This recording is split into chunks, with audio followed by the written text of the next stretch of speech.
Right, this is going to be another one of my donated discussions here for my patrons. I've got two guys with me now. I've got Kai and I've got Matt. And as far as I know, both people follow League of Legends and CSGO. Like, I actually notice, I think most of the people who are like hardcore fans of mine seem to have overlap in both games now anyway. Probably just because, to be fair, if people aren't old school fans, in the early years before the Reddit mods went absolutely mad, they actually used to sort of allow content that referred to both games. So I used to actually like make a double set of references in all my old Thorin's Thoughts videos, which I don't really do anymore, not least because they don't actually like allow that anymore on Reddit. Like if they want to be an arsehole, they just claim the video isn't only about League of Legends or whatever, just take it off Reddit. So I did stop doing that to some degree, but I also just think if you just look at my career, like I make references so often. It's like if you follow League of Legends and you don't even once just check out CSGO, it's like, really, bro? Really? Didn't I make it sound pretty exciting? So we'll see where we go on this conversation, right? Who has a topic to start with? Is there anything that's on anyone's mind or something big at the moment we could start with? I'll let Matt take the floor. All right. Well, how about the collapse of Vitality and Fnatic on the EU LCS? Oh, okay, sure. Yeah. I mean, the main thing I would say about those lineups is the main, obviously they are two enormous organizations, blah, blah, blah, all the big names, etc. But the key difference to me is I think everyone thought the Fnatic offseason looked pretty bad. And that's why, if you notice, all the discussion now isn't even about how bad the team is or like specific players. It's just all like everyone at the moment is hitting on that Dardo guy who is in the Fnatic management. And it is true, if you ever go and look, almost every org he's in just like starts good before he's there and then gradually just gets like worse and worse and worse and then becomes like technically the worst team in the league. So that doesn't help. Whereas the difference is, to me, the Vitality one's way more shocking because on paper, that roster actually looks really good. Like I remember thinking, but especially bearing in mind when they made the roster moves, you didn't actually know that the Photon guy would be any good. If anything, that was the player you wondered, like, you know, will he be able to communicate? Will he be a liability? If anything, the bot lane looked like it could be amazing. Like, I think a lot of people, maybe a bit like Target Armas, but a lot of people thought that Kaiser had way more in the tank, as it were. And obviously, I thought Neon looked fucking sick last year on Misfits, mate. He was cleaning up all those team fights. So the difference between the two is, like, I actually think the Fnatic sort of got what they deserved. I don't really know what Vitality did wrong. It just didn't work. What do you think, Matt? Where are you at on these teams? Well, the Fnatic one's kind of obvious. Like, I don't know why. Like the world's performance is the world's performance, and the regular season was the regular season. So I don't know what Fnatic management wanted to do, and then why they got reckless, I don't really know. But that's just like poor management, I assume, is on that end. And then Vitality, I guess I kind of like, I never really understood why Neon just couldn't get off the ground, or like why Neon and Kaiser were like so disconnected all the time. And I guess if you can't play a bot lane, then you just can't win LCS games or LEC games. So I guess it's mostly like Kaiser and Neon like not connecting well enough. And like I don't know how you build that synergy necessarily in a pro team, but like they just weren't good laning partners, I guess. Sure. I mean, a little bit on the Fnatic stuff, then we'll get Kai's thoughts on this. But basically, what I would say on the Fnatic one is the area, apparently, it sounds like they fucked up the whole off-season. There's two parts. One is that you might have heard this rumor that like Wonder and Humanoid wanted Upset off the team. As far as I know, what it was more like Fnatic was going to stay with Upset, but he didn't want to stay in the team because people just weren't serious enough, basically. Like the team itself, I think, wasn't going to boot camp before the season. And some of the players, I mean, spoiler, some of the players whose names I just mentioned are players who I would say in general are considered not as hard workers. I know people have like disputed whether or not Wonder is, but I would say obviously during the season, he's not somebody who like bangs a million hours of solo queue. So if people don't know in teams, that might sound weird because it might sound unfair. Like, what the hell? The people who don't want to work hard would kick the one who wants to work hard. It's like, yeah, unfortunately, that is the way workplaces operate. Like, if anyone's ever seen that show, I know it's a British one, so maybe, I don't know if you actually guys have it in America, but we had a show called, oh no, I think you did. I think you had an American version. Do you know the show called The Weakest Link? Yeah, yes. It was pretty. Yeah, well, actually, I think even the American version had that silly British woman on, like the fucking redhead one. Yeah, you know the whole premise of that show, if you ever watch it, is in theory it's a show that's about, you know, answering questions and doing well, etc. But if you notice, 90% of the episodes just evolve into like social dynamics of like, you know, when they'll actually do stuff like if one person's way too good at the game and actually can answer all the questions, basically when it gets down to like 3 or 4 people, two or three of the other people are just smart enough to realize, like, wait a minute, we should actually not vote off the weakest link. We should vote off the strongest link because this person's just going to destroy all of us in like a 1v1. So essentially that's what it sounds like happened to Upset, which is he wanted like drastic changes and then that didn't happen. And then luckily for Fnatic, some of the others wanted rid of him anyway. So it didn't really matter to them in that sense that he wasn't in the team. But then the other part that's harsh is, you notice in that equation, there's no Razork mentioned. Because if you remember, the story in the off-season was Mad Lions completely fumbled the El Yoya trade. And supposedly, teams like G2 and Fnatic were willing to pay something mental, like €1 million fucking euros, but they wanted to go even higher because they thought they could extract like max value. Well, supposedly one of the teams was Fnatic. So obviously, in a world where like you could probably have Reckless come back if El Yoya joins Fnatic, and then it's like El Yoya and Humanoid. Maybe that fixes some of Humanoid's problems. I actually just think if you had a player like El Yoya, you'd just get way more done out of Wonder as well. You could probably even just carry through solo lanes. Like I think it'd probably be a pretty good team. So those the two major aspects to me. And then what was the other part as well? Let me think. I think there was one more part, wasn't there? Oh, the Rooks thing. That was it. Yeah, the other thing was the reason supposedly they got Reckless, Matt, is that for some weird reason, they just decided, teams just do this, mate. It's like that story I told about the Fly guy wanting to kick Odoamne just so he could get like the credit if Shigenda was good. Like there's a lot of people like that in team orgs where they want it to be like their call that made like the genius move. So if you notice, Fnatic management actually finally pulled the trigger on that move that I fucking hate, which is when you bring in a sub for Worlds, and nearly always it's going to be like an ERL play because those top pros going to be your sub. If they do at all good in 1 or 2 games, which that Rocks guy did do at Worlds, in like the play-ins especially, then people are going to just score like, oh my God, he should be in the main team. Like he deserves a spot. Like remember, everyone was saying about that Bean guy 2 years earlier, even though you'll notice he's never played ever in the fucking LEC and nobody even mentions his name anymore. So I think there's that factor, which is, I think the Fnatic management almost like bought the Reddit narrative. And I will say he didn't look bad in the games, but he didn't look like godlike. And they signed this guy. And supposedly the story goes, it was all these ADCs in the off-season that were available. And when they heard like, yeah, but our support is going to be Rocks, they all just said no. Like supposedly like Hansama, fucking Upset, obviously, Neon. I think there was like 3 or 4 different names that people listed off and they all said no. And so supposedly, Matt, the only choices Fnatic actually had was Flackhead or Reckless. And in that scenario, I don't really blame them taking Reckless, you know, like it's a way bigger name, you know, you hope obviously he's even better as a player. So like that one does sound like, it just sounds like that was a nightmare off season for Fnatic, mate. Like I wouldn't be surprised if the management people, well, I mean, based on the claims of nepotism, maybe they won't be fired, but they probably should be. It just sounds like they've fucked up every single aspect of the transfer. The Vitality one, I think it's more about like things like tricky things like individual form, what the meta's like. I mean, even things like, do people have chemistry? Can you communicate? Kai, do you have any thoughts on either of these two teams, mate?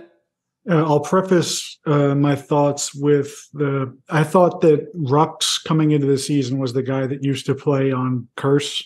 No, that's years and years ago. No, don't worry. Yeah. So that's I wasn't really aware of that. Although, I mean, put it this way, mate. This Rooks guy wasn't famous at all. Like I'd never heard of him before. He like stood in at Worlds for them, so he wasn't some like big name player. Yeah, if I remember correctly, there was some drama at BDS with Reckless, in terms of attitude. Oh, K Corp, you mean? Oh, K Corp. Yeah, sorry. And I'm not into I guess I'm not aware of the 4D chess in terms of the off season where if it's like the NFL where teams have, you know, like plan A through quadruple Z, you know, so I can't really criticize the management without knowing all that. Sure. But it does seem that, you know, if there's anyone to fill that void for them, it would be Reckless. Yeah, I think like in the context of who was available, you know, because obviously that's the hardest thing, like you say, like what you have to know, like basically what you're talking about is what they do every offseason. Every offseason in league is like an NFL draft where you have like 5 different plans based on like what other people are doing and what deals you get done. And yeah, there's like a million variations basically. Do you have an angle you want to go on? Do you want to pivot to something else? Do you have an angle? Well, no, I was just curious as to not really having followed the regular season. I kind of just, it's like Fnatic is one of the names I expect to get to playoffs no matter what. Sure. So I guess, Matt, you were alluding to it earlier. It was mostly just a lack of bot lane chemistry, or was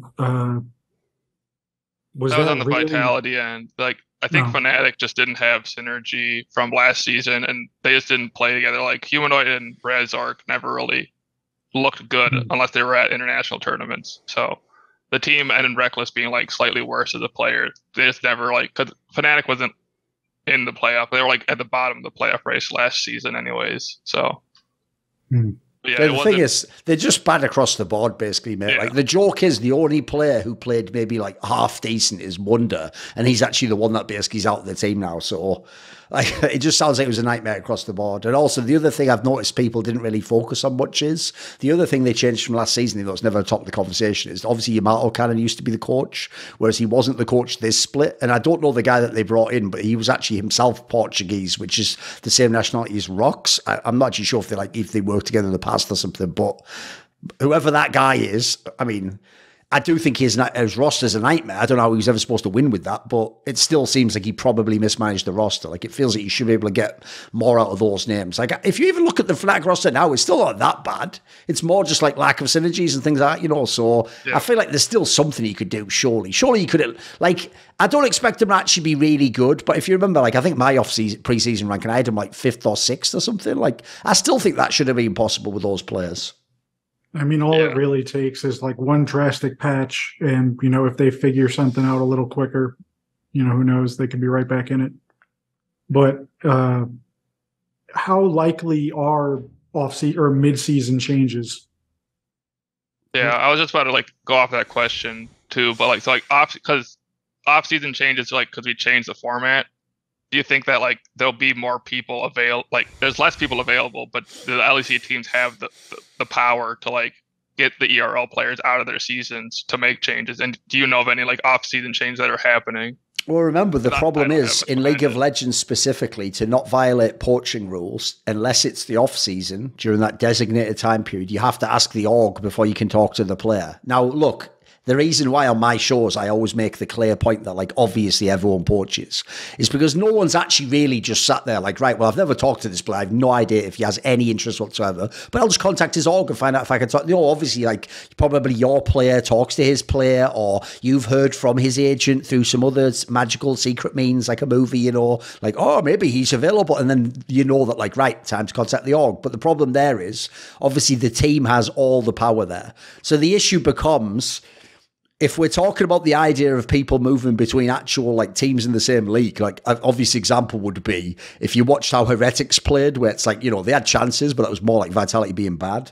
Like, obviously a ton of teams might want Jankos now, but why the fuck would Heretics let him go is the problem. So unless someone paid you a lot of fucking money, I just don't think that sort of move is going to happen. So I don't think any moves happen in terms of, like, I don't think the bottom team, like, Kobe doesn't just go now to, like, Fnatic, in my opinion, even though, like, you know, maybe a lot of us would choose that as the move if you watched them play in the group stage recently. Like, he was a way better player than Reckless was. But I actually get the sense there won't be moves between LEC teams. So to me, it's more like you say, can they get them out the ERL teams? Now, the issue there is, again, it's still going to be up to the team to decide whether they can come. So they could probably charge you loads of fucking money, because the problem there is the LEC split isn't the same time schedule as those ERLs. Like, as far as I know, I think the ERLs are a similar schedule to last year. So the other problem is, because of how quick the format is now, because we have the 3 splits in LEC, as far as I know, it's only like, I think it's like halfway through the ERLs, mate. So yeah, like, you're also sort of fucking those teams up. So they'd have to be really motivated to sell, I think. It's why, if you notice, a lot of the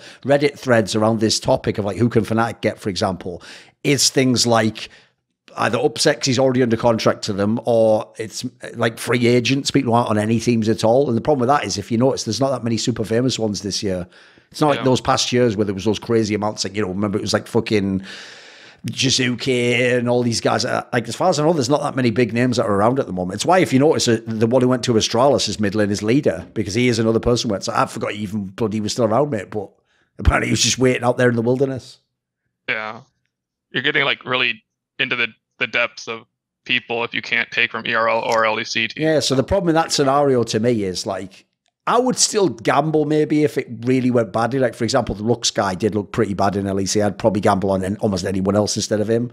But, like, for example, I mean, this might be controversial to fans, but I probably wouldn't kick Reckless if I was Fnatic. Like, I would just hope that the meta comes around, each player's better, to find someone who works with him a little bit better, make change the coaching stuff. By the way, one reason I wouldn't kick him right now, I have to say, which maybe will shock some people, is I also think he's another player that's massively dependent on who his support is and what the coaching staff's like. Because one of the things about being a diva or a princess is, if you get the right coach who knows how to handle you, though, like, maybe none of that's a problem. Maybe you could just be the star player and they sort of figure out all the other relationships and it goes awesome. Like, all I'll say is, if you look at the time when he's had the most success, it's when he had some of the more well-regarded coaches, Daylor, fucking Youngbuck and Dylan Falco. Like, these are all pretty legit people, you know?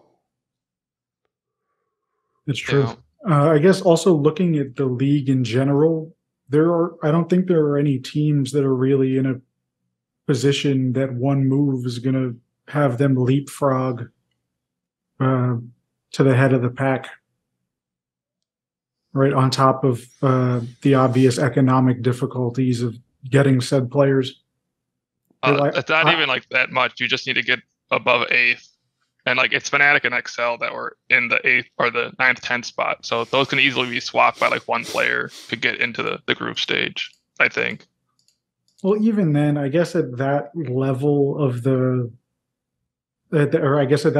board, I don't know if the sample size is large enough where, you know, like, these players might gel unless it's really just like the team dynamic is that bad.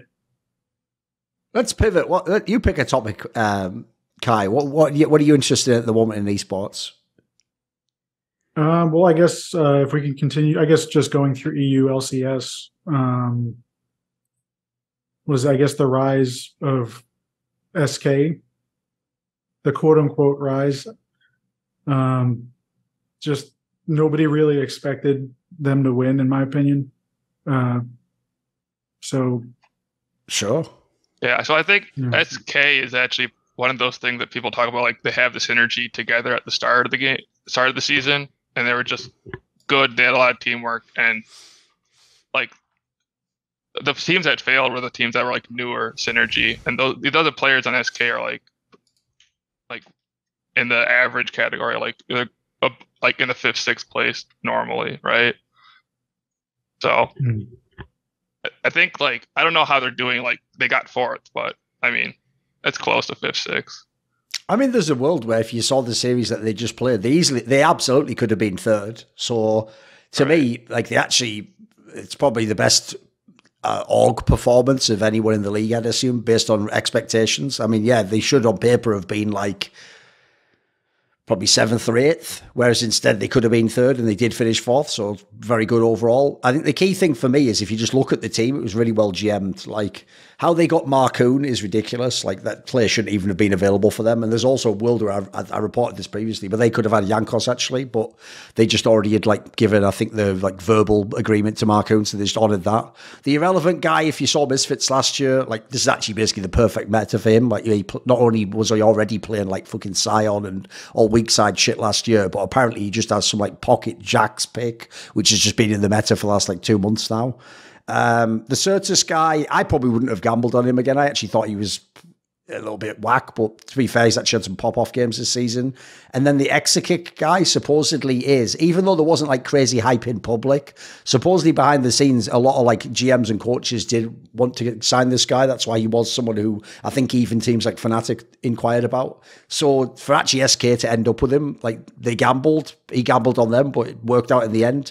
The DOS guy, what's funny is no one mentions this, but he actually came in, he was in Misfits, if people remember, like 3 seasons ago now, 3 years ago now or something, but he actually only came in rotation. Yeah, he was only in briefly, and if you remember, he got flamed to fuck because everyone wanted like Vandro, whoever the fuck it was at the time. I forget who the actual bottler at that time was, but he actually got flamed to fuck, and everyone said he was shit. But for some reason, this particular bottling seems to have like really, really good synergy, and the Execute guy, genuinely, if you took the nameplates off, you would just think he's one of the best ADCs in the league, and he kills it on all the champs that are mega at the moment. Like, it's just really good. So on that team, it's mainly, to me, it's like the star players are clearly Exakick and Marcoon, and then the irrelevant guy is just a really good weak side player, and that's more like you just flip the card on the Certus guy. Sometimes he has a good game, sometimes just whatever, but mate, 3 good players will get it done in LEC, you know? Yeah. And that team does have pretty good synergy, I would say, yeah. I think the Exakick guy also what his LDLC bot lane was. I think it was the same. Right. Yes. Yeah. That's, as far as I know, that's the other thing is he also, because it was the X-Kit guy that people were scouting, I think he actually had the choice to go to a bunch of different teams that would have had a different bot laner, but he also gambled on the idea of keeping the same synergy. Yeah. So fair play. That's a pretty ballsy move. And he does look mega. If you watch him, like the eye test checks out for sure. I think he does look very, very good. It's also why, though, like the other topic I would bring up here is, it's why I actually find the ERLs, I don't actually get that much out of watching them.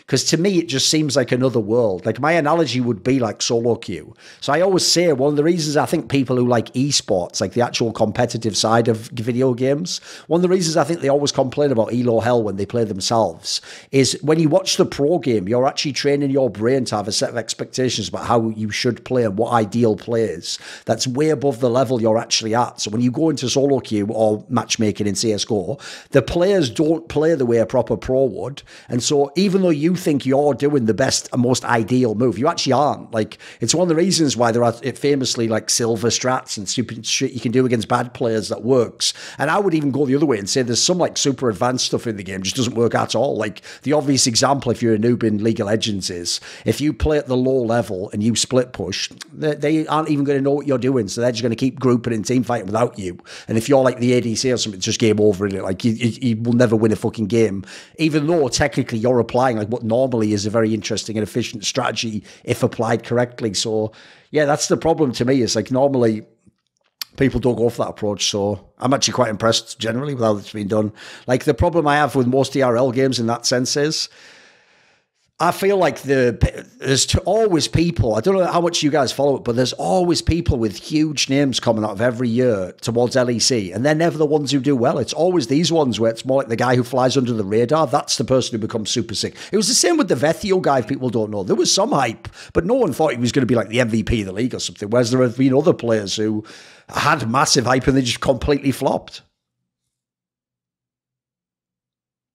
Yeah, the whole rookie thing is kind of interesting area, and how like only so many rookies actually make it through, and it's so hard to tell which they are, though. You know what I mean? Like, like doesn't actually seem like there's that much rhyme or reason. There's also just I guess with our ERL teams, they're generally partnered with an LEC team, correct? Not as much now. I don't think, yeah, it used to be before, because if you remember, like ERL, at the beginning of doing LEC franchising, they were trying to make ERLs a bit like Academy in NA, because if you remember, they made it like originally at one point, so everyone had to have an Academy team, even though now some people actually have dropped them. I think like one or two orgs in NA don't even have an Academy team now. So originally it was like that. Like, for example, most famously, probably the biggest success story is actually probably Rogue, if people don't remember, because when Rogue began, it was actually their Academy team that had all these players in, like Finn and fucking Larson and Inspired. Yeah, all those guys. In fact, even Vander was on that team because they put him down to that level to be the veteran. So that was probably the best example of like bringing through talent. But nowadays, I would say it's the other way around now, Kai. It's more like you have teams in LEC, and then the teams that are the best ERL teams are actually, in theory, bigger than the bottom LEC teams. So, like, for example, it's implied in League of Legends, at least, someone like K-Corp is actually bigger, even though they're just in the LFL, the French league. They're bigger than, like, probably Astralis, who's in LEC, because Astralis is just a small Danish org that has a CSGO team, you know, so. And now the weird thing is there's some, like, weird overlap area where there are certain, it's why, for example, the most famous example is that Cabashard guy.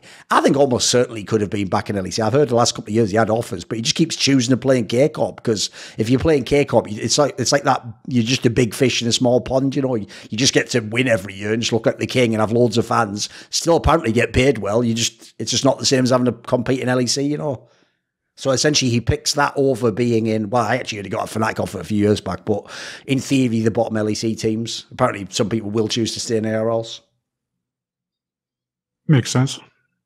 Right, we'll pivot into now, boys. What we want to talk about? Something CSGO related. Yeah, let's do it.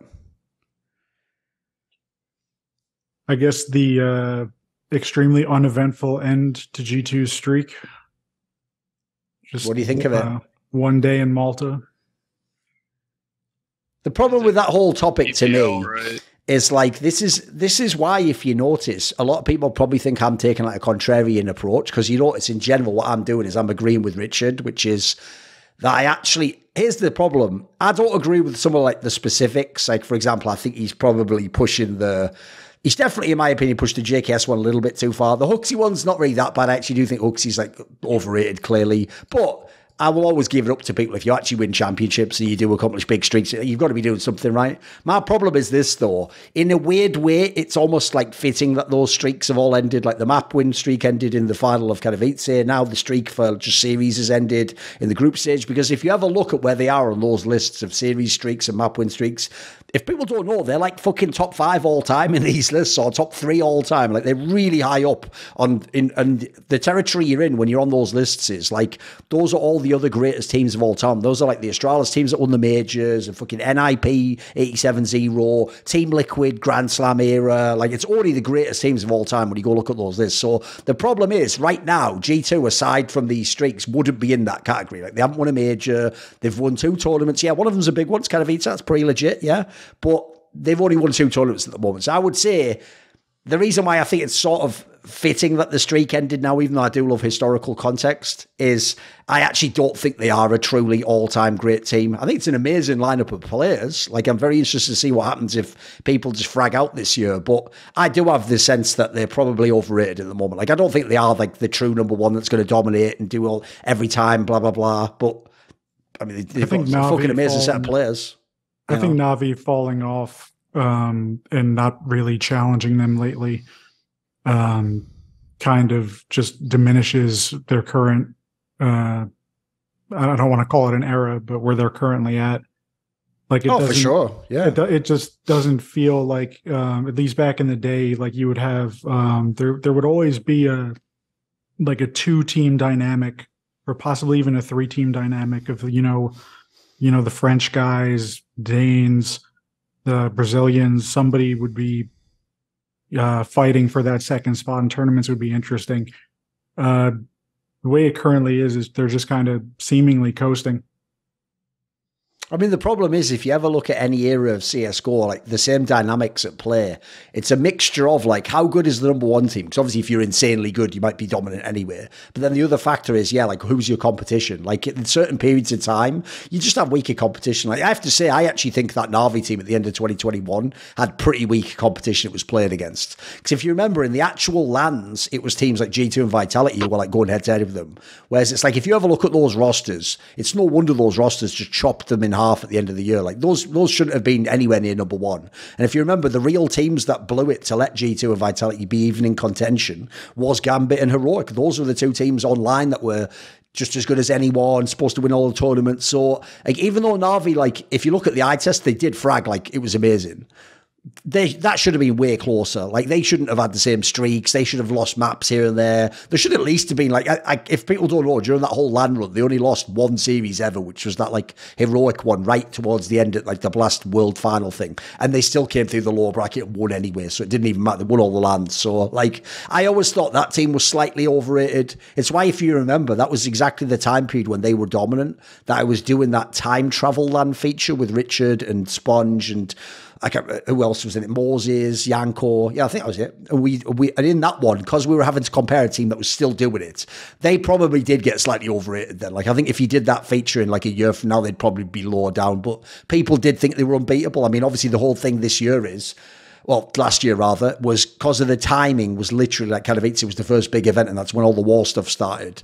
That's why a lot of people feel like torn, and they think some people even think the whole phase period's not legit, mate, because they think it's like, well, who would know if they ever would have beaten Na'Vi? Which is like, yeah, we can't answer that. It's true.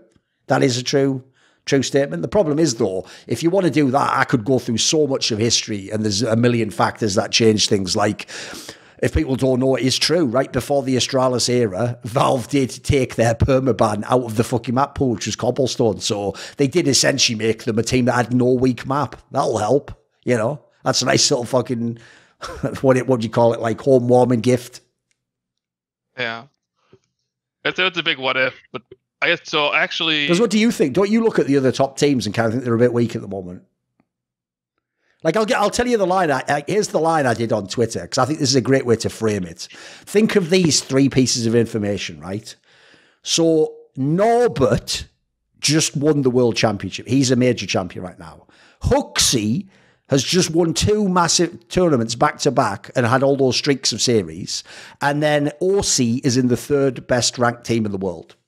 I think that everyone catching on to the Virtus Pro style is just kind of feeding into that. Just really, there aren't. I don't think the best players are going to be saving more often. Oh, you think like now because everyone sort of saves a lot, right? Yeah, right. Like I think now that like the teams that are doing it better, just there's less opportunity, I think, for like a traditional entry fragger, so to speak, to just well, I guess it's even more impactful. And pardon me. Like I know what you mean. Basically, in theory, if you make it even harder, living or dying on Yakindar. Yeah, the concept goes, if it becomes even harder to do something, if you are amazing at it, you have even more impact. That's what you mean, right? Yeah. Yeah.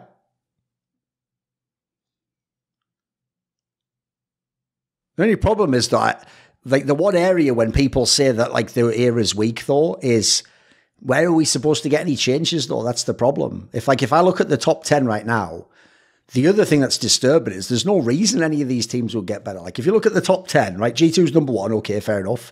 Heroic's number 2, but they're not going to be making roster moves, so they're pretty much a known quantity. Liquid doesn't seem like they're making roster moves, and their problem is, like, they just always have one player have a really bad series, it seems like. FaZe Clan's pretty good, and they're only losing by a tiny margin, but they're definitely not changing players at the moment. Navi's doing that whole thing with the NPL guy, which they just seem like they're determined to keep doing it, so I don't think they're going to make a big change. And even if they are, if you look at all the rumours, they've never, the joke is they were the ones rumoured to get that fucking bust, the guy who's in Cloud9, so they're just clearly not going for big names. Obviously, there's a whole context there we won't go into. Vitality, for some reason, it's just all right, aren't they? They've just never gotten it together after that Pro League win. Outsiders are 7th. Once you get, literally, this is what shows you how weak the era is. 8, 9, and 10 aren't teams like Cloud9, Mouse, Spirit. Those are below. 8, 9, and 10 is OG, Fnatic, and Complexity. So I think if you just look at the top 10, like, I don't blame G2. It's like that saying in sports. You can only beat who they put in front of you, but you're not beating, like, the greatest teams of all time here.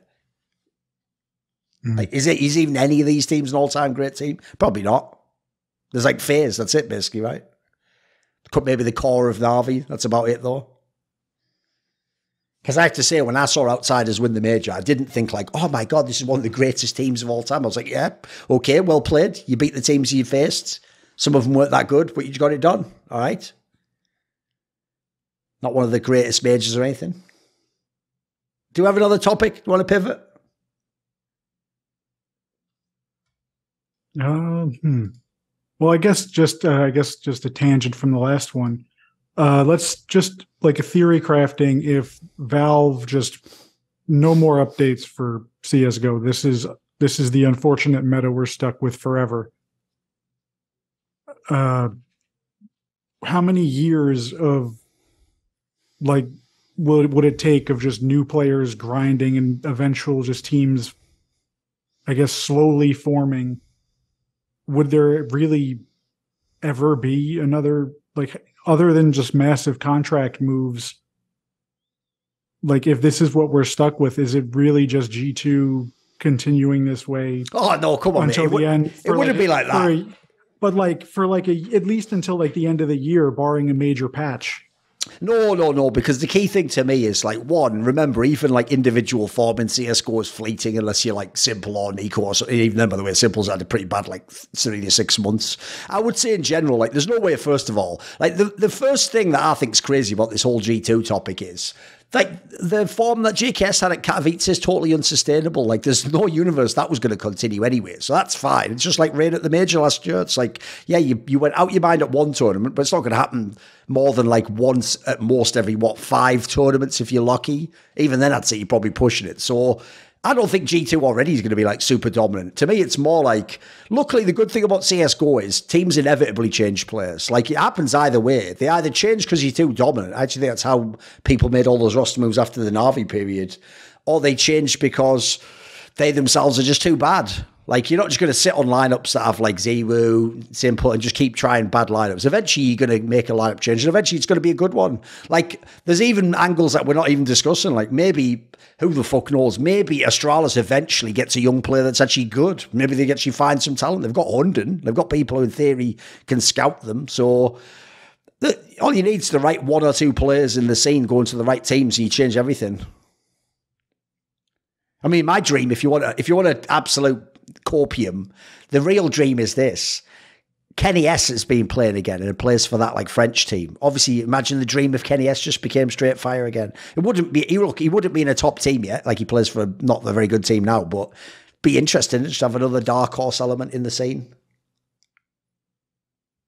I haven't watched much of his games, but it'd be interesting, I guess, with the whole meta the way it is, like, the way he plays, the team would basically, like, I'd say, be heavily reliant on him getting the opening frag. So it'd be really fun to watch, just, I guess, especially if they're going to play around him for sure. Do you have something you want to pivot to, Matt? You have another topic, mate? Not at the moment here. All right, what about this then? For StarCraft 2? Oh, you want to talk about StarCraft 2? I mean, I guess it's kind of, I guess if... What's the problem? I thought everyone else was loving StarCraft 2 at the moment because it kind of eats it. Well, I guess the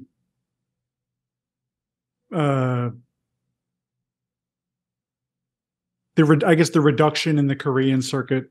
Oh, right, your GSL going down in prize money, all that jazz, you mean? Yeah. Which I guess, I'm not sure how much of it was over the last few years was covered by Blizzard, but if I remember correctly, GOM TV had direct support from Blizzard. So it did at the beginning, but I think as far as I know, that was only like the first... As far as I know, it went like this. At the beginning, I think Blizzard just gave them all the prize pools. It's why, if you remember, actually, the first GSLs were the craziest prize pools ever. It was like fucking like 80k for first place or something mad. Whereas, like, if people don't know, like, I'm pretty sure like the whole season was probably like 80k for the entire prize pool of one GSL recently instead of first place.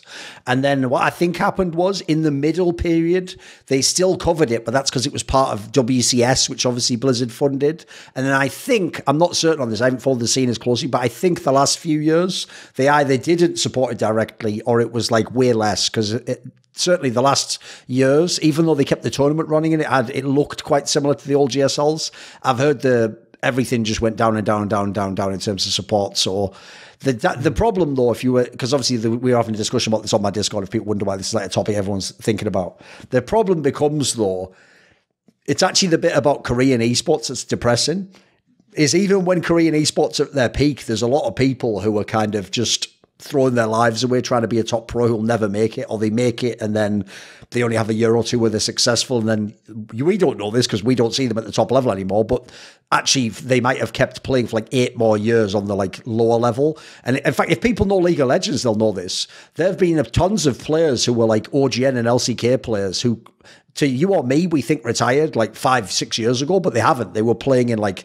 the Japanese League of League of Legends, or what used to be the LMS or PCS, like the one with Taiwanese players, or they played in Brazil. There's actually even a bunch of played in Turkey, and fucking some of the ERL teams have even had these played. Like, if people don't know, that guy who was the backup / the other jungler when Samsung won Worlds, that Haru guy who was with Ambition, he was playing in like NLC, which is like the UK fucking ERL, like last year or something mad. That's why he then came to Vitality, if people remember, in the last LEC split. So what I'm getting to is the downside of the Korean scene, especially when the money goes down, is those players will just keep playing. It's actually really depressing because they won't know it, but like, essentially, like, this should almost be the intervention point. You should probably just move on with your life now, or do something else on the side and build towards a career or something, because there's only so many years you can play one video game. You can't just play it for 30 years, you know. Like, you'd have to be incredibly lucky to be any money left at that point in time. So I just think that's the saddest part of all. Definitely sucks the competition's not as good and the prize money's not as good, but also it's just going to be some really dark years for some of those players, mate. That's true. I mean, at least for the top handful, there's the opportunity for Africa streaming. Yeah, they have some stuff there. I'm not sure how large StarCraft 2 is. I know Brood War is pretty big, and there's daily leagues where the top handful of players get large amounts of donations. The problem they have over there, as far as I know, is like not only was StarCraft 2 the game never that popular, so like raw streaming is not going to be as interesting, I think you say, as Brood War, but the people who still stream in Brood War are also like the most iconic players ever. It is like Flash and fucking Bisu and those guys. So the problem you have is like that would be like in if Doublelift streams, like it doesn't matter if that like Berserker's way better than Doublelift. Like Doublelift's just a way bigger figure, isn't he? You know, it doesn't matter how good you are at the game in that sense. So unfortunately, also they have that weird thing. If people have never seen how the streaming works on Afrika, it's not like where you just ask people if they Twitch sub to you and you get the money. It's like it really is almost like if the only thing was like bits on Twitch and you had to just dance for fucking pennies, so then people throw you some fucking tips when you do. As far as I know, they use that system, so it's more like. I think it's more like based around like if essentially, even though these are like male streamers, like simping towards the streamer, like, oh my God, it's my favorite guy. Quick, give him some money. It's not like Twitch was, it's just like support the guy and give him X amount per month, you know. So I've heard it's also like a way more brutal approach because in that scenario, essentially it's only when you're popular, you make all the money, whereas it's not more like a sustainable thing, I think. I've always wondered on that angle, actually, if people don't know, there's also a very weird thing in Asian culture where they actually don't like tipping. Like I know in Korea, a lot of people, if you tried to tip them, if they were like an old woman, for example, they would try and give the money back. Like they would just, and I don't think they thought it was an error. Essentially, it's something weird. Like they think it's like their duty to do a good job. And so they almost feel like, I know it's to sound mad, but they almost feel like you're like shaming them if you tip them. So I've always wondered if that's part of why their streaming culture was different and they don't have the same sort of like crazy influencer culture we have in the West. I don't know.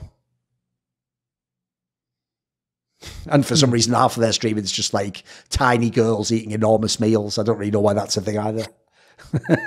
Do you have another topic to talk about, Kai?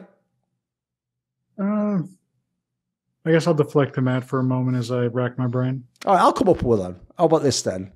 Right, at the moment, Matt, what are you most interested in? League of Legends or CSGO? Right now, I'm still watching League of Legends. Okay. The EU, essentially. Right, what about this then? After seeing this format play out, where it did like the round robin, single round robin, it was like 3 weeks. Then it was like 3 weeks of the groups or whatever. And then now it's like, I don't know if it's actually 3. It might be 3 weeks also of the playoff section, right? Would you change anything about that format if you had the power? Is there any part about you don't like or anything that was too long, too short? What would you change? Did you like it in general? So I kind of missed the weekend of the first groups games. I didn't follow the GSL like schedule very well, so I didn't really know what was going on because I wasn't like watching all the games. So when I was trying to figure out who won what and what the matches were and why are we still playing matches on Monday or something. But otherwise, like I think if they could like somehow just extend the best of threes and or not round robin at all, I think that would be slightly better because I've enjoyed the best of threes and the best of fives a lot more than like the initial round robin 3 weeks. Oh, you would just get rid of the first part of it essentially. Yeah. Right. Okay. I don't know how you do that as a format, but like I'm sure you could figure it out. Oh, you could definitely do it, mate. I mean, for example, you could always just make like remember the key thing with groups is they don't technically have to only have like 4 teams in them. Obviously, they have to have some multiple of 4 if you're going to do a pure GSL like that. But they also, like you say, you could also, to be fair, just do the first phase, but just as best of threes, right? Still have it as a round robin and then go into this next one. So you can keep everything the same, but just do more games. You know, that would be an interesting approach. Yeah, I think like the drafting has been more interesting to see in EU. Oh, for sure. The amount of added best of threes, whereas like when you watch the best of ones, there's just different levels of drafting. So like it feels like better if you're gonna play playoffs as best of fives that people should be better at drafting. Yeah, I actually think that's the area that might end up being a bit underrated. Is it makes me think that the actual teams that come out of LEC and go to international tournaments are going to be way better in terms of like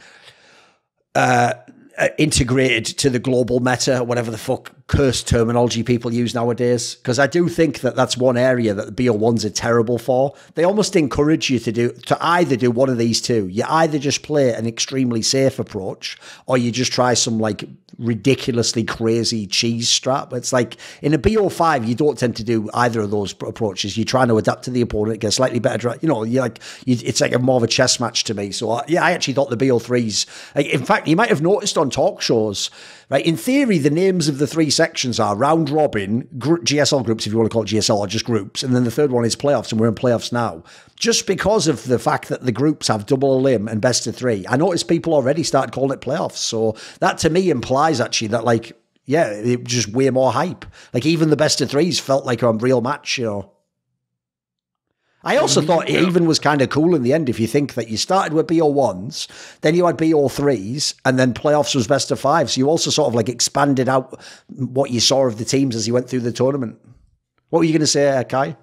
Oh, I was just going to say, not being aware of all the changes to the format initially, I thought that it was playoffs when I saw best of threes initially. Because I wasn't aware of the group system the way it was. I mean, I had the vibe of it, mate. It just felt way better. Yeah. I mean, it's been conditioned that like anytime you play best of threes, it's like playoffs in the West. So, I mean, and as much as normally I'm a hater of BO1s, because essentially the BO1s only eliminate two teams, and you have to be pretty fucking bad to get eliminated. I don't even hate on that. I mean, this was a perfect example of it, because on paper we should be hating the fact that like those are two teams that maybe could have improved, or they could have made a roster. But actually, if you saw how they played, they did deserve to get fucking eliminated. Man, they played so outrageously bad that the difference is, if you remember the old playoff bracket in EU, because obviously XL missed it a million times, it was obviously top 6 out of 10.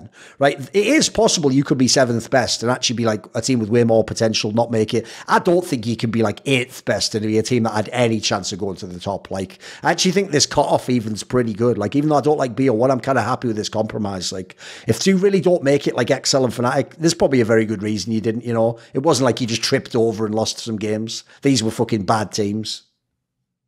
Yeah, I did enjoy like you dropped the 2 lowest teams, and like that, like it doesn't make it seem as harsh, because it's like if you're the bottom 2 teams, you are definitely not performing well. It's just like a means of like how can you do that faster, or do you just like enjoy the 3 weeks of games? I mean, you definitely could. Remember, you can do whatever you want in theory. It just depends what like your vision for the broadcast is. Like, one thing I've always thought silly in League is they just refuse to ever let you have 2 streams. Like, they have to make it so there's one stream and everyone watches every match. Like, I still don't really understand to this day why that's such a big deal, because to me it's sort of an antiquated way of watching the game. Like, one of the things I do like about watching the LPL and the LCKs, I don't tune in and watch the whole fucking broadcast. I just look on the schedule, right, I want to watch this, the second BO3. I keep my eye on the second monitor for the first one to end, and then I watch the specific match I want to watch, which I don't know if you guys are sports fans, but that's exactly how you watch sports. Like, if I watch sports, I watch like the Packers play or something, or a specific player I want to watch. I don't just tune in like, oh, it's Sunday, time to watch all of the games. Like that thinking is from about like fucking what, 40 years ago or something now. Like, that's a long time ago. I think everyone watched games like that. Yeah, especially in LCK, you're going to be watching a lot of garbage games like Breon, Freaks, Nongshim and DRX, and then that I don't see that as very enjoyable. Sure. But, I guess speaking of LCK, one of the things I guess that came up recently was Showmaker speaking about burnout and just him not really enjoying the game anymore. And one of the things that the LCK with the longer format allows you to do is once you qualify, you can rest players. But if, sorry, I don't know if when they changed the whatever contract thing they changed with the rookie players, how that affected substitutions, if that affected substitutions going between academy and main LCK rosters. I don't know on that. No idea on that front. As far as I know, there was no big issue. But that was more just for teams to be able to retain like a young rookie star player, I think. Yeah. So but the current current LEC format, like it just seems really unforgiving. at the start, at least, compared to LCK and LPL. But well, it's a longer season, whereas the EU, they have 3 splits now. You got to remember that too. But also in LCK, I think Riot owns LOL Park, or do they? I don't know how that, if they rent it or own it. But I think they have a similar thing in China, and it may just be an economic thing where, well, I don't know. Surely there would be a way to arrange the hours to get like best of 3s, but it would probably have to make the season a lot longer. And I don't know how where it's filmed in Berlin. I don't know Riot's business relationship with that and how that affects the planning of the season. Right. But it I don't really feel like the best of ones are like, it just felt like LCS, to be honest. Like, yeah, there was hype towards the end, but the early games just really had an LCS kind of dreary vibe about them, in my opinion. Sure, but if you notice, Riot never does, like, it's funny because with champions, they'll nerf the fuck out of a champion or buff the fuck out of a champion. But if you notice with formats, they never do like the giant change. They just go step by step, partly because, I mean, this is what me and Monty always speculated. They just won't ever publicly accept that or admit rather, that they were wrong in the past. So the plan always goes, instead of just saying like, look, we were wrong before, so we're going to completely change what we're doing. It's always sort of like, oh, things have just changed since the past. And whatever we did in the past was the right thing at that time. But now it wouldn't be quite the right thing. So we're changing to the right thing. So we're always on the cutting edge of the right thing. So congratulate yourself for living in the free kingdom of League Terror or whatever the fuck, and where everything's just right all the time, which is why you end up in scenarios like, if people saw that Summoning Insight where me and Monty were reading the explanation of why they had the format change for MSI, but for Worlds is a different format. So if you remember, MSI, they made so that it becomes double a limb,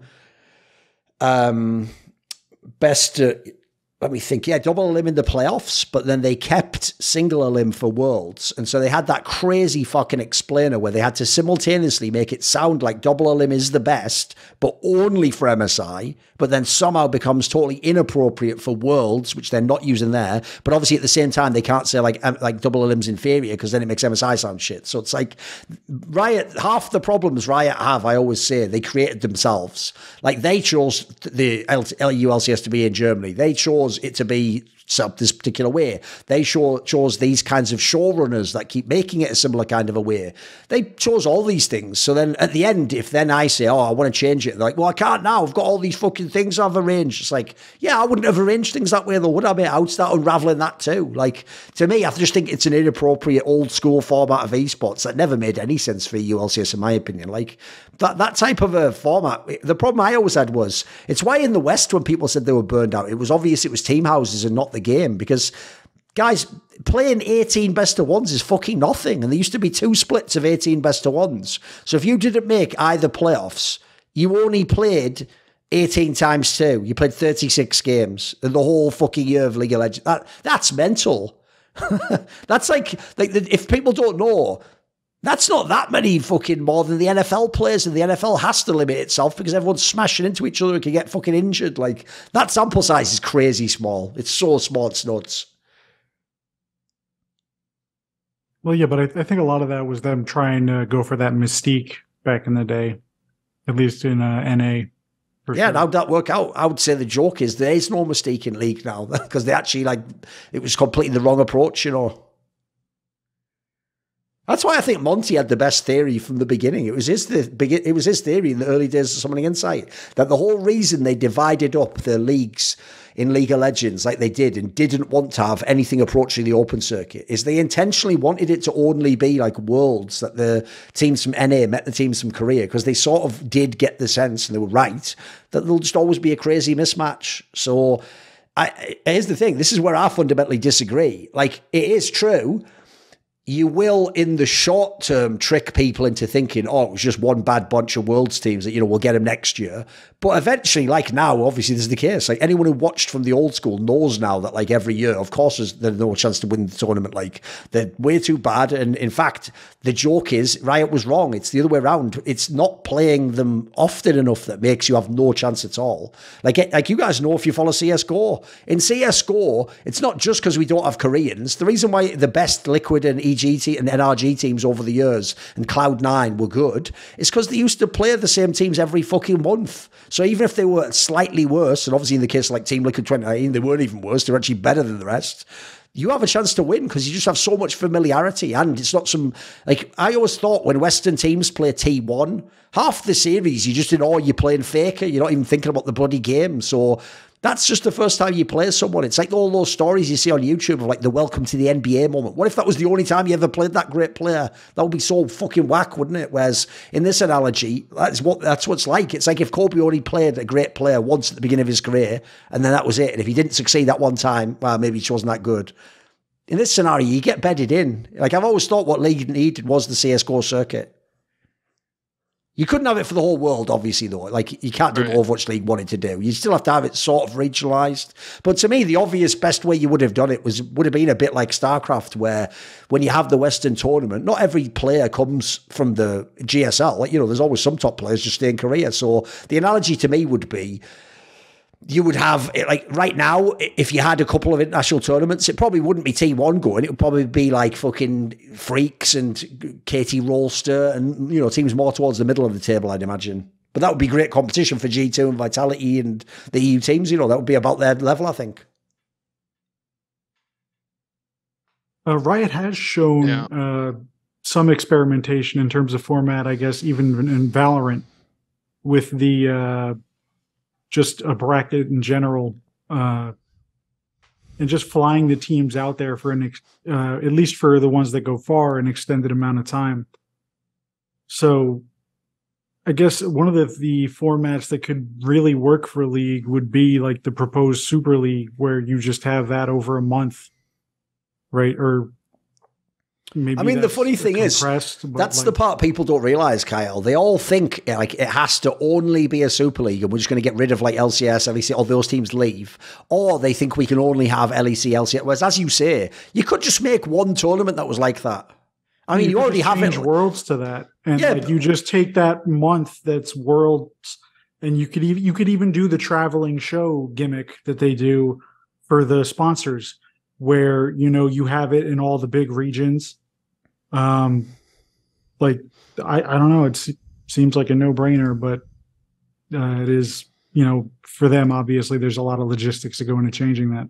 I mean, I think the hype around it would be amazing. Like, if I was going to do it, I would even just do it cynically, because since right now, the only thing in esports that actually means anything is raw number of views from specific regions.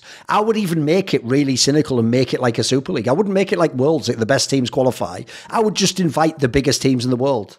I would just get the biggest orgs, the biggest players, and I would just make like a 16 or 24 team tournament. And can you imagine how insane the hype would be around that? Like, everyone in League would just watch it for that 1 month. It would get so many. You just break all the viewership records, in my opinion. And then you could still have Worlds. You could still make like that's the World Championship with the Open qualifier, and just whoever's the best wins that.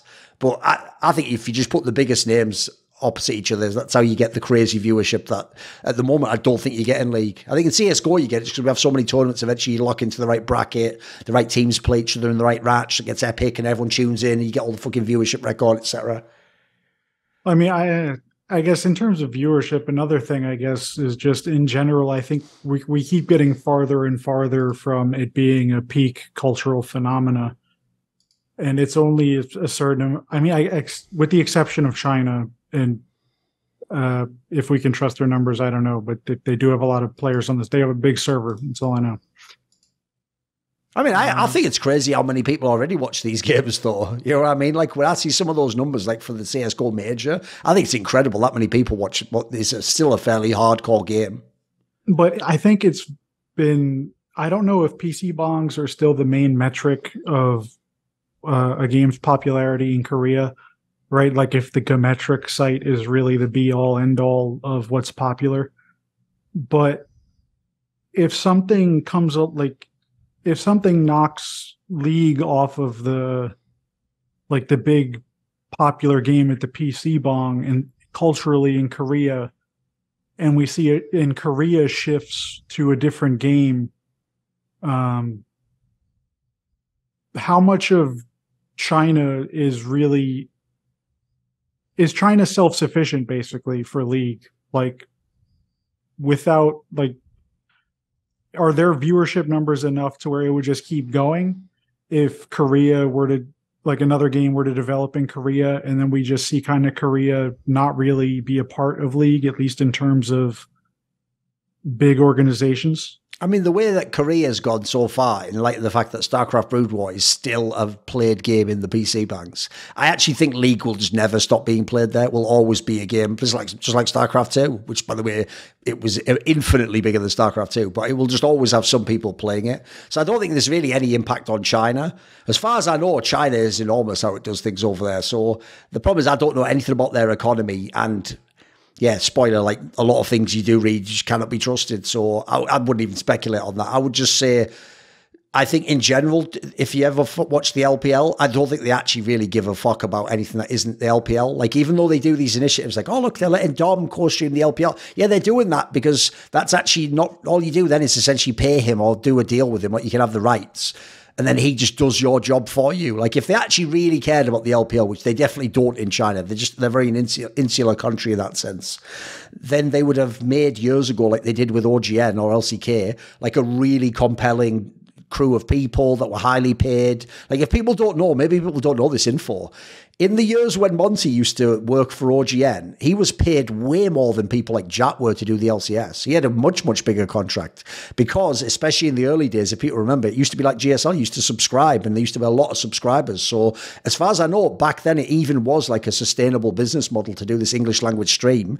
Then, unfortunately, when they made LCK, Riot came in and, as why I want to do, just decided like, oh, there shouldn't be any subscriber thing, and like, you know, we're just going to take over the broadcast.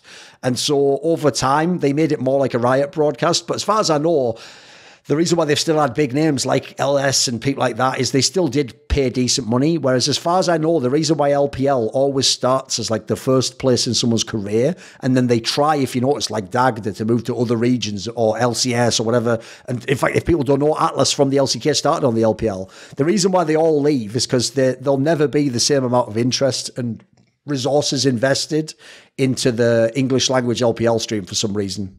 I don't really know why that is. I'd have to speculate, but it just never happened, unfortunately. So I get the vibe that like China will always just be its own little world, you know. It's kind of like how in going back to StarCraft, like usually they're for English broadcasts of StarCraft, it's just kind of piggybacked on, and the of course, it's obviously not the main priority. No.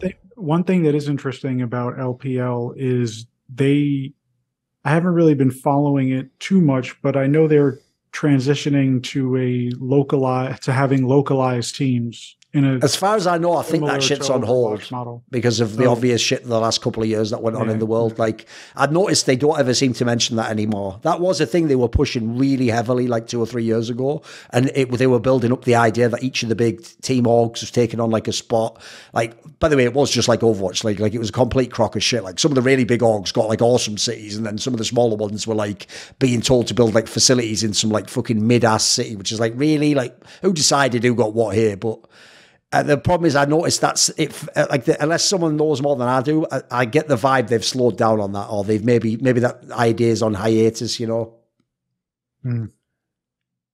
Wasn't a very good idea anyway, by the way. You'd essentially have to, like, I mean, to be fair, this is what they're trying to do in China, but you'd have to create a completely different world for that model to ever work. Because remember, what you're doing with that model is the opposite of how every sport developed. Like, if people think about it, all the sports that are geolocated, so real world, old school sports like baseball, American football, European soccer, even those sports don't work that way anymore. Like, yes, the stadium is in Green Bay, but the players aren't from that same state even, you know. Like, the players can be from anywhere. In fact, in the modern NBA, they can be from any country.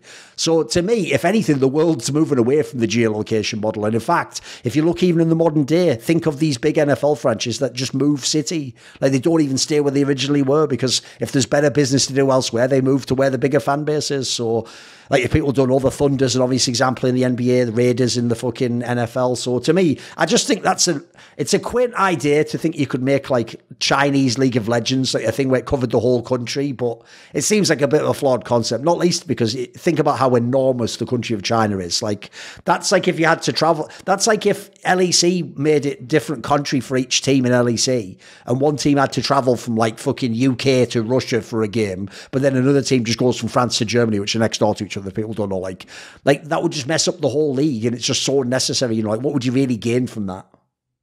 Probably nothing, I would anticipate. A couple of years back, there was a meme of like the ghost cities with like where big developers would just build a whole city and no one would live there's there. loads of that like, shit going on still, mate. Of course, just have a few of the teams and a couple of those. You know, I mean, that's also, by the way, why you'll never see these topics discussed in, like, let's say, respectable esports platforms, because without saying more, and we'll just leave it on this. In fact, we'll just leave it here about now anyway. I think we had a good hour. Well, all I'll say on the topic, essentially, Kai, is this, right? It's implied also that certain aspects of Chinese esports are money laundering. So that ties in maybe even more directly to the analogy you were given than people realize. So that's why, if you notice in the West, people have to be very light on talking about it. And let's be real, it's probably the best thing ever for fucking Riot that Richard Lewis is banned off the League of Legends subreddit. Like, the amount of shit he would have exposed by now would just be the end of the game for LPL, mate. The Beatles said they get by with a little help from their friends, but I get by with a little help from my Patreon community. And this video was kindly supported by Matt Pugnatio Rajcula, Ahmed Hadjou, Bot Pounder 420, Torin, Animosity, Tobias Bernasconi, Jensen Goh, Tosh, and a special thanks always goes out to my main man, Jerky's Minion. Would you like to ask me a question in my monthly video AMA? Do you want teasers to find out who are the upcoming guests? Maybe you want to take part in one of those lengthy but intense esports discussions I have with my donators, or maybe you want to suggest a guest or a topic that I could cover. Well, if any of those tickle your fancy, put your money where your mouth is and join the Skrilluminati today, where in the description box below there is a Patreon link.